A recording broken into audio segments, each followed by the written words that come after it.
Bueno, pues muy buenas tardes. Mi nombre es Luis Solórzano, soy Managing Director y socio de Advent International, una firma de capital privado que llevamos 20 años invirtiendo en diferentes sectores en México. Un gusto estar aquí. Vamos a tener una conversación en relación con las oportunidades y perspectivas de inversión en cuatro sectores muy interesantes, muy dinámicos, estratégicos, importantes para nuestro país. Como es el sector de energía, el sector de agroalimentos, el sector hotelero y por último el sector aeroespacial. Es un placer, señores, estar con ustedes. No es coincidencia que estos cuatro sectores estén sobre la mesa. El título del panel, el boom que se aproxima, sugiere una conversación en la que yo quisiera que nuestros panelistas nos compartan justamente la perspectiva que tienen en relación con ese boom que se aproxima, si es que se aproxima, y del mismo modo, pues bueno, también destacar y resaltar los desafíos que vienen de la mano con las oportunidades en cada uno de estos sectores. Yo quisiera iniciar así, hacerle una pregunta a nuestros cuatro panelistas, a ver si en unos 4 minutitos, más o menos, 3-4 minutitos, nos pueden decir, empezando Alberto, contigo, en relación con cómo ves tú este abanico de oportunidades en tu espacio y por otro lado, ¿qué te preocupa? Bueno, antes que nada, muy buenas tardes a todos. Muchas gracias por la invitación. Qué gusto estar en este panel. Normalmente me toca estar con mis colegas del sector de energía, así que además hoy voy a aprender muchísimo, así que gracias. Yo creo que nuestro sector lo que ofrece es realmente darle a México lo que necesitamos para dar el siguiente salto cuántico.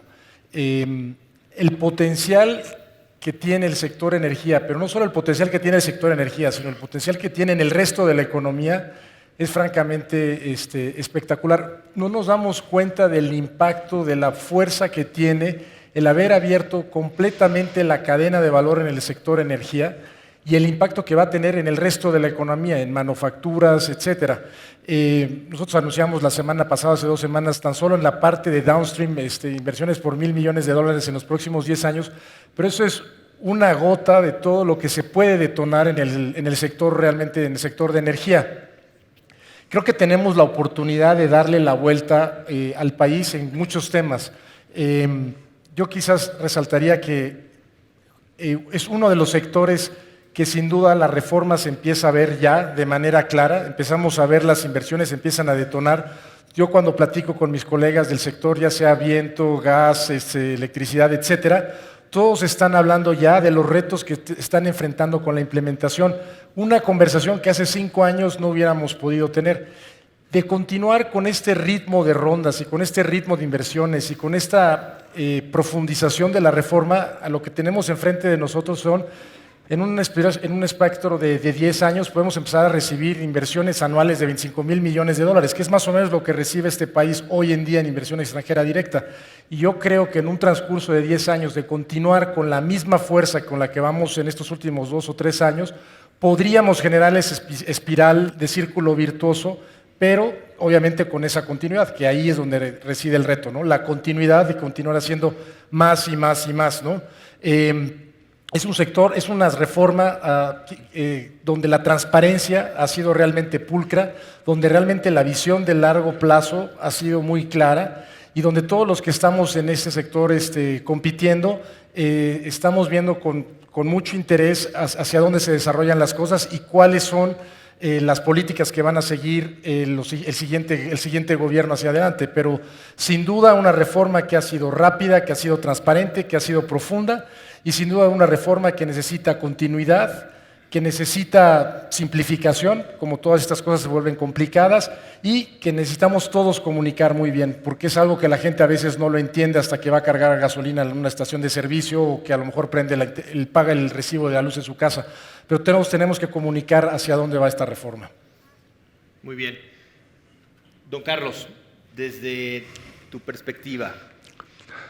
Bueno, tú hablas de el boom por venir. Y yo puedo decir que en el sector aeroespacial en México el boom empezó hace 15 años. Y en mi opinión, la perspectiva es de que este desarrollo y este boom seguirá.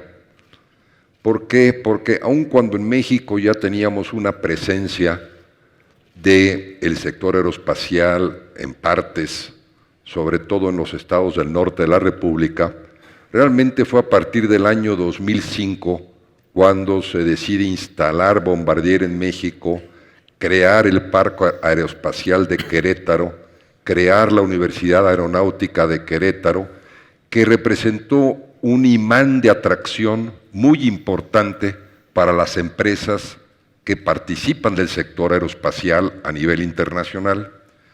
Y en este negocio la creación de cadenas de valor es sumamente importante, porque voy a darles dos ejemplos. En el caso de la Boeing, que tiene hoy en día una cifra de negocios anual, permítanme que lo diga, más o menos parecida a la de Nestlé. En el caso de ellos, ustedes pueden ver el ejemplo del Boeing 787, que el 70% del valor viene del outsourcing. O sea, son múltiples proveedores establecidos en diversas geografías que contribuyen a la creación de ese producto. Otro tanto sucede con Airbus, y veo que aquí está mi amigo Frederic García, que representa Airbus en nuestros territorios, y podemos ver que, por ejemplo, el Airbus 380, y no me dejarás mentir, pero que se produce en Toulouse, la verdad de los hechos es que del valor total de producción, Toulouse representa el 4%. La gran mayoría son piezas, componentes, partes que vienen de diversas geografías. Entonces, en este sector es muy importante la creación de las cadenas de valor.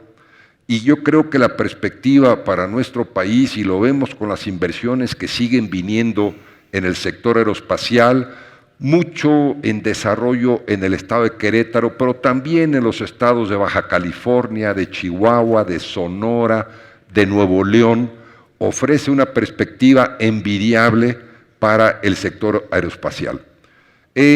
Ustedes todos conocen el debate que hemos tenido en el país durante los últimos 25 años sobre la creación de una política industrial, en donde se ha hablado inclusive que la mejor política industrial es la que no existe.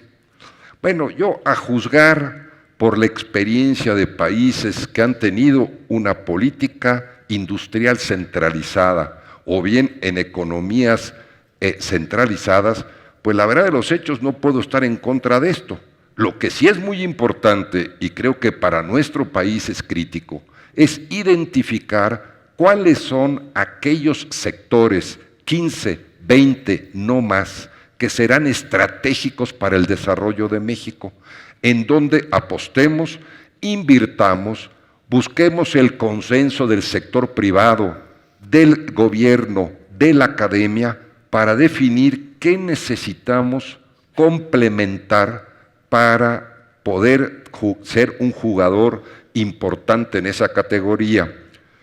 Uno de los puntos fundamentales que me tocó discutir con el gobierno de la República cuando establecimos el acuerdo marco para el establecimiento de Bombardier Aeroespacial en México fue la creación de una universidad aeronáutica, en donde decía, si nosotros no tenemos el compromiso del gobierno de la República de que sí van adelante con eso, nosotros no podemos establecernos porque necesitamos desarrollar los recursos humanos de nivel técnico, de nivel, inclusive llegaremos de maestría en el futuro para poder proveer a este sector industrial.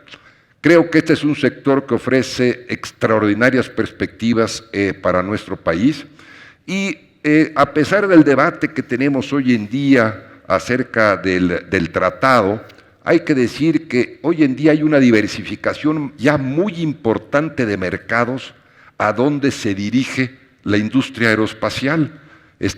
No solamente es Estados Unidos, es Canadá, son países de Asia, son países de Europa que nos permite esta diversificación de mercados que todos deseamos. Yo creo que este es uno de los sectores industriales que México debe de seguirle apostando, en donde las perspectivas son altamente favorables en términos de generación de mano de obra, pero de calidad, de nivel técnico, generación de exportaciones, muy importante. Las empresas establecidas hoy en día en el sector aeroespacial en México exportan más del 95% de su producción.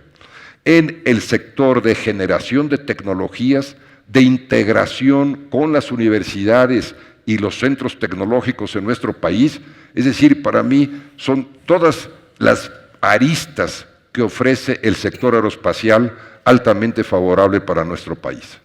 Gracias. Muchas gracias, Carlos. José Carlos, el sector turismo creciendo los últimos años a multiplicadores del PIB de 1.4, 1.5, 1.6 veces. 2017 no es la excepción, 2018, ¿cómo pinta? ¿Cómo sientes, cómo ves tú las oportunidades en tu espacio? Mira, yo muy bien, ¿sí se oye? Sí. Yo muy bien, porque claramente arrancaría con el nombre de la conferencia, se me hace maravilloso, porque se habla ahora sí que del boom que viene, y a pesar de que el sector turismo desde el 2008 para acá ha crecido a niveles de doble dígito, ha crecido de una manera espectacular, posiblemente estábamos viendo ahorita la estadística que los primeros 4 meses del año han sido los meses que más ha crecido el sector turismo solo sí que en los últimos 8 años, últimos 10 años. Entonces claramente algo ha sucedido muy bien, pero creo que es el boom porque a pesar de este crecimiento, el potencial de crecimiento que tenemos en el futuro es enorme. Y es enorme por las razones que todos los que estamos en el sector turismo lo entendemos muy bien. Tenemos unas cualidades en México increíblemente especiales que nos hacen tener ventajas competitivas comparado con cualquier otro país. Sin duda, arranquemos porque estamos ubicados en el lugar perfecto. Lugar perfecto por 2 razones. Estamos cerca del mercado más importante desde el ángulo económico, sin duda que es Estados Unidos, y adicionalmente estamos ahora sí que en el trópico correcto. Tenemos el clima que muchas veces ellos buscan, particularmente pues, en sus inviernos tan duros, pues les gusta venir a las playas mexicanas, con justa razón para aquellos que hayan vivido ahí seguramente me entienden muy bien. Ahora, tenemos gastronomía, tenemos cultura, tenemos 1000 cosas que podemos todavía explotar de una manera muchísimo mayor. Y sin duda, pues lo más importante, ¿no? Tenemos a los mexicanos. Y los mexicanos yo creo que hemos sido gente que hemos sido capaz de entender lo que se requiere para tener éxito en el sector turismo, particularmente de lo que es dar servicio, ¿no? Y servicio de alta calidad, con alta eficiencia, que yo creo que lo hacemos hoy por hoy mejor que nadie, por lo tanto estamos contemplando tener algo que sin duda nos va a dar un éxito muy importante para el futuro. Ahora, como bien dices, no, o sea, no solo son las partes positivas, hablando un poco de lo negativo, ¿no? ¿Cómo hacemos que este boom pues, no se convierta en un bam, ¿no? Y que truene el asunto? Y aquí es donde pues, cualquiera yo creo que se preocupa que cuando tienes la gallina de los huevos de oro, pues caray, hay que cuidarla, ¿no? Y hay que cuidarla y hay que darse cuenta que si la vocación que tiene que tener México, yo creo que son muchas de las industrias que estamos aquí representados, pero yo tengo que decir que el turismo es una de ellas, ¿no? Y por lo tanto tenemos que cuidar al turismo de una manera muy importante. Hay 3 cosas que a mí me preocupan de sobremanera, en términos de lo que está pasando dentro del país, y sin duda pues uno arrancaría por el tema de seguridad, ¿no? El tema de seguridad es algo que ahuyenta el turismo, y no solo aquí a nivel México, sino a todos lados del mundo, ¿no? Si ustedes ven resultados, por ejemplo, el caso de Turquía, ¿no? Turquía se redujo el turismo en algo así como el 70%, se redujo el turismo en Turquía de un día para otro por todos los eventos que sucedieron. La gente se asusta, y se asusta por una sencilla razón, porque primero no conoce el lugar con lo podemos conocer los locales, y segundo, tiene muchas alternativas. O sea, si tienes que escoger un lugar que dicen que es inseguro o un lugar que es seguro, pues claramente tenemos que apoyar eso. Ahora, ¿es un tema de percepción o es un tema de realidad? Pues yo creo que es las dos. Sin duda hay cosas que podemos hacer por mejorar la realidad de la seguridad en México, pero también es un tema donde se puede trabajar muchísimo en la percepción, porque tristemente, como muchas veces comento, nuestros vecinos del norte son muy malos para la geografía, ¿no? Y de repente puede pasar algo en Tijuana y te cancelan un grupo en Cancún, ¿no? Porque pues no entendieron que son 2 lugares completamente distintos. Pero pasa y tenemos que trabajar en todo lo que tiene que ver con el tema de seguridad. Segundo punto, sin duda, es el tema de la infraestructura, ¿no? Y la infraestructura, pues aquí me veo muy breve, pero tenemos una infraestructura creciente, una infraestructura que ha sido muy positiva, pero cuando hablas de temas de los aeropuertos, por poner un ejemplo, de las carreteras, por poner otro ejemplo, claramente estamos todavía muy complicados para poder lograr y para poder tener la infraestructura que requiere un crecimiento del turismo como lo estamos proyectando. El aeropuerto de la Ciudad de México, que bien que lo estén haciendo, pero tenemos que blindarlo para que esto sea una realidad y sea el distribuidor de turismo al resto del país como sabemos que lo puede ser, ¿no? Y otro punto que creo que también es altamente relevante es el tema social. Me dio mucho gusto que tuve la oportunidad de llegar aquí temprano, pude oír la conversación del capitalismo, perdón, no me acuerdo cómo era, el capitalismo consciente. Y creo que pues, puntos muy, pero muy válidos, ¿no? Nosotros lo que no podemos tener es destinos turísticos de alto lujo, donde se desarrollan grandes productos, grandes hoteles con grandes servicios, cuando tenemos que la gente que trabaja en estos grandes destinos no está viendo el beneficio que le otorga este crecimiento en la economía, ¿no? O sea, claramente vemos que la infraestructura en términos de educación, de salud, de todo lo que nuestros colaboradores, los que trabajan, los que hacen que este negocio sea realidad, no están viendo estos beneficios. Y yo creo que eso no es posible y eso es un problema social que o lo sabemos resolver como mexicanos y repito, aquí sí siempre hago el hincapié hacia las autoridades, pero aquí sin duda hay un capítulo muy importante hacia los empresarios, ¿no? Los empresarios tenemos que tomar control, tenemos que entender que esto es fundamental para que podamos seguir creciendo y de alguna manera lograr nuestros objetivos. Muchas gracias. Don Jesús Vizcarra, desde la perspectiva de tu sector, ¿qué nos puedes compartir? Gracias, Luis. Mira, un balance del sector agroalimentario sin duda es un balance positivo. Se parece mucho al turismo porque el empleo se genera no en los centros de población, sino de manera dispersa y sobre todo la gente en general más pobre, que eso para mí es fundamental. El campo, de ser percibido como un lastre, pasó a ser uno de los principales motores de crecimiento de México. En los últimos 10 años ha sido el segundo o el tercero, si no es que primero, de la economía nacional, de crecimiento del PIB. Entonces eso es referente. Y quisiera referirme a las tres áreas que nos comentaron. Evaluación del Telecán. Y en el Telecán, sin duda, ha sido, nosotros, ahí como era responsable de un área, era presidente de un área del sector de los bovinos, llegó un momento que dices, o eres víctima o eres actor.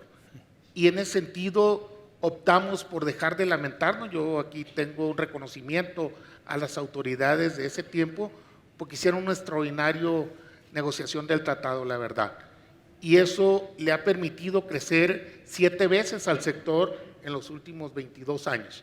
Entonces, no es poca cosa, en términos de dólares estoy hablando, y esto pues le va a permitir, sin duda, tenemos 2 ejes fundamentales, que es el sector hortofrutícola y el sector pecuario.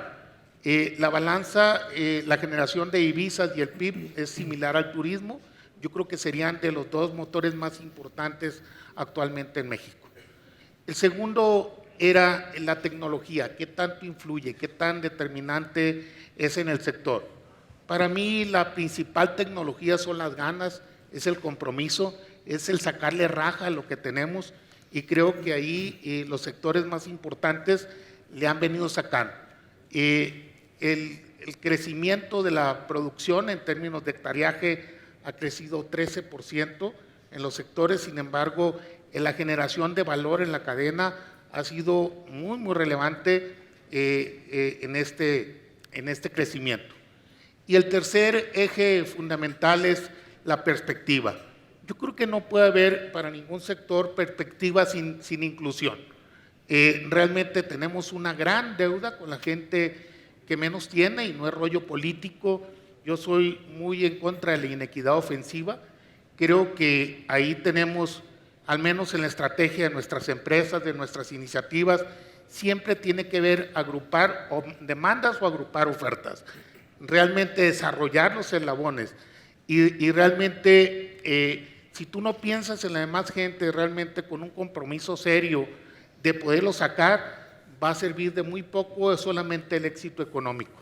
En nuestras iniciativas, digo 2 datos muy objetivos, en nuestra empresa al menos somos con muchísimo, y quizás está mal en decirlo, pero los que tenemos el mayor número de productores agrupados, más de 100,000 agricultores o ganaderos que están incorporados a un diseño de desarrollo de proveedores y de fortalecimiento de los eslabones.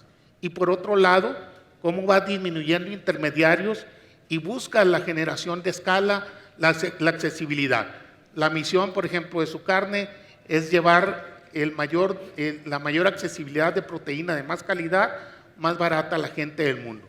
Y ser líderes como visión, sí, líderes en la transformación de la cadena de carne también en el mundo. Hoy, en el aspecto social, somos la tercera institución más grande de salud de México, después del IMSS y el ISSSTE, y es el mismo, accesibilidad con alta tecnología para la gente más humilde. 10 millones de mexicanos a través de nuestras clínicas, vamos a terminar con 100 clínicas, y el tema del futuro, para mí, no se puede hablar si realmente no estás comprometido con la gente, si no le metes amor a lo que haces, compromiso, e incorporas a los demás. Muy bien.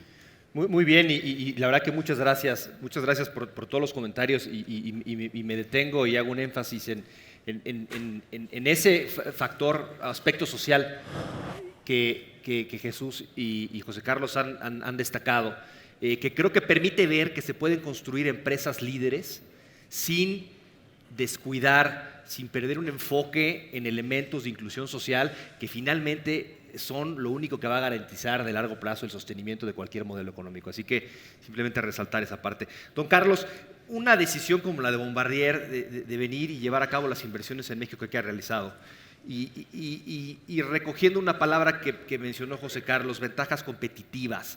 ¿Qué fue lo que encontró Bombardier? ¿Qué ventajas competitivas encontró en nuestro país para comprometerse de la manera como lo hizo? Seguramente teniendo alternativas varias de dónde llevar a cabo inversiones de ese tipo. Cómo no, Luis. Quizás voy a hacer un poquito historia. A mí me tocó entrar al Consejo de Administración de Bombardier en Canadá hace 14 años.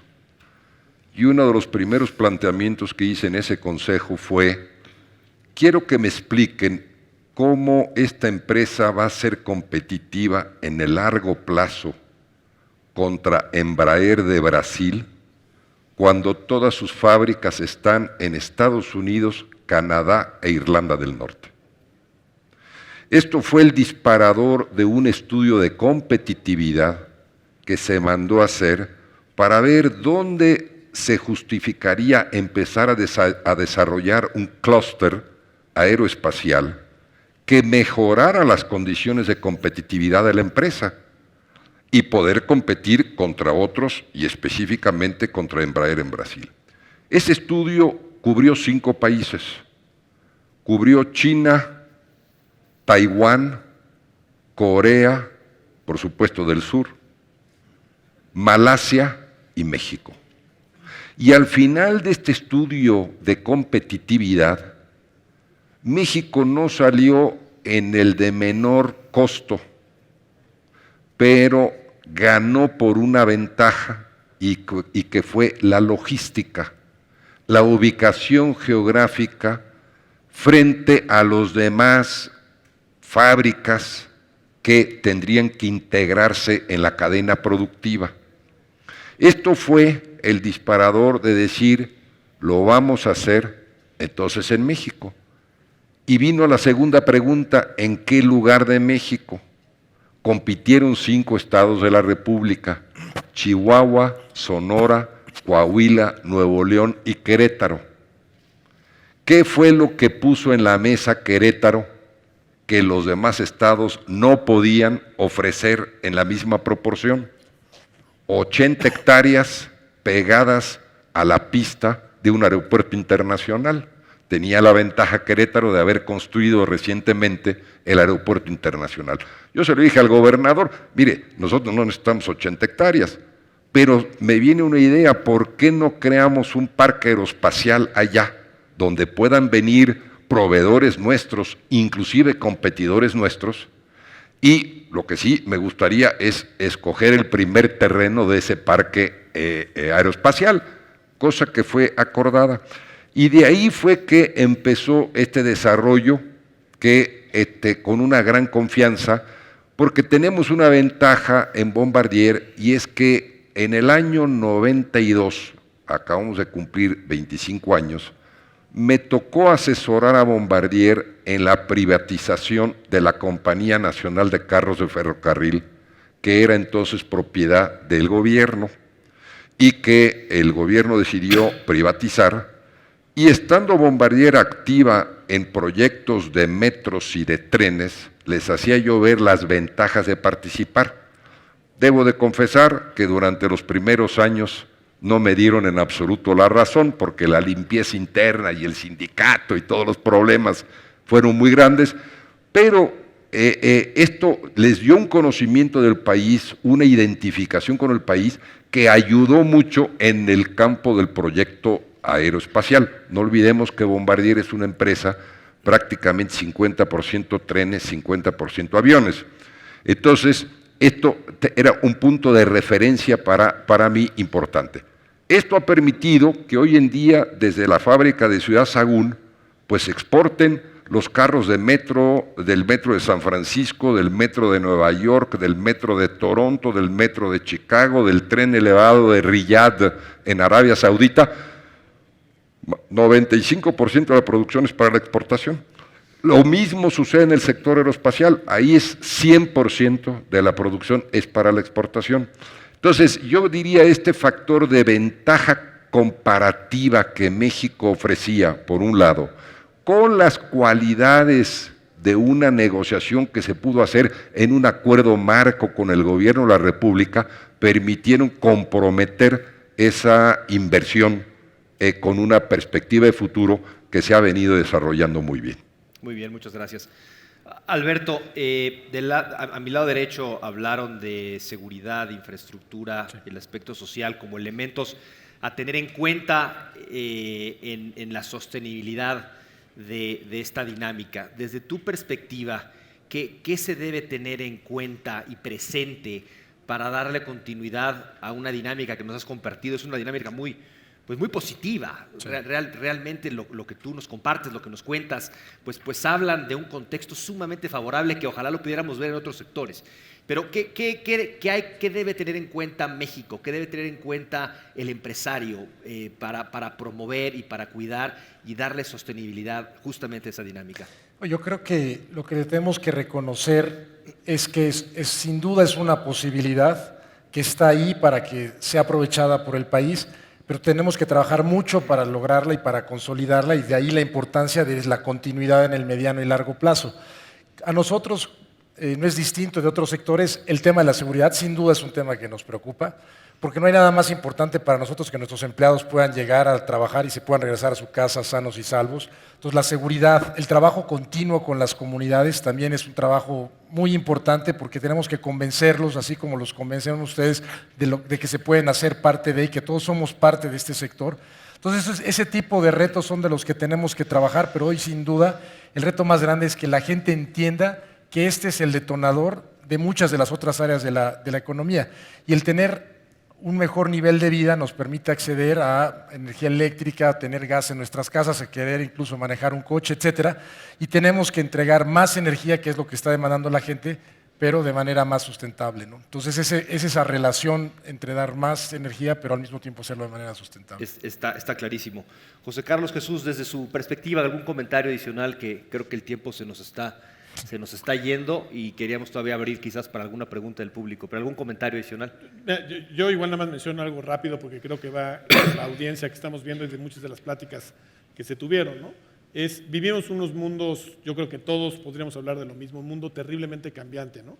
Donde los cambios sociales, tecnológicos están avanzando a una velocidad que nunca había pasado, y la pregunta es si México y las industrias en México estamos en las condiciones no solo de poder sobrevivir esto, sino tomar liderazgo para poder lograr que realmente seamos un factor nosotros de generación, de innovación, para el futuro mundo que estamos desarrollando ahorita, ¿no?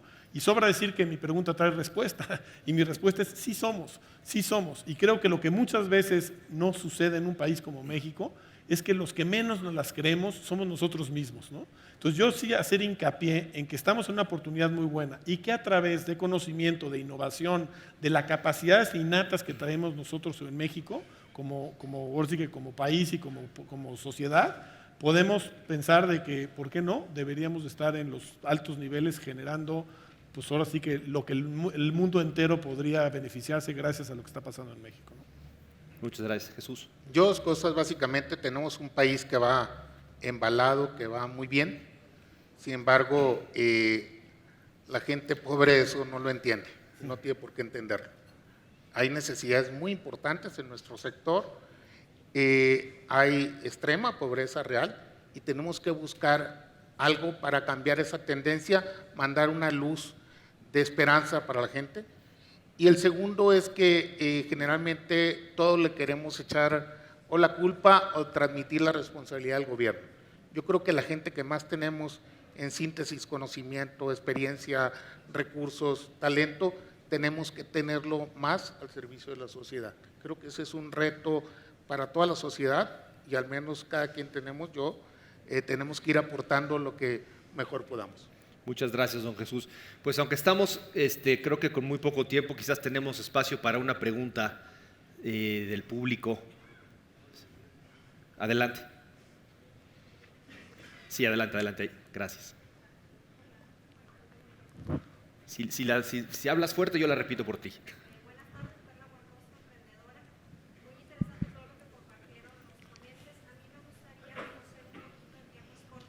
Pero sobre dos temas, ¿qué tipo de políticas están ustedes implementando para encadenar más a las pymes, a sus cadenas de proveeduría?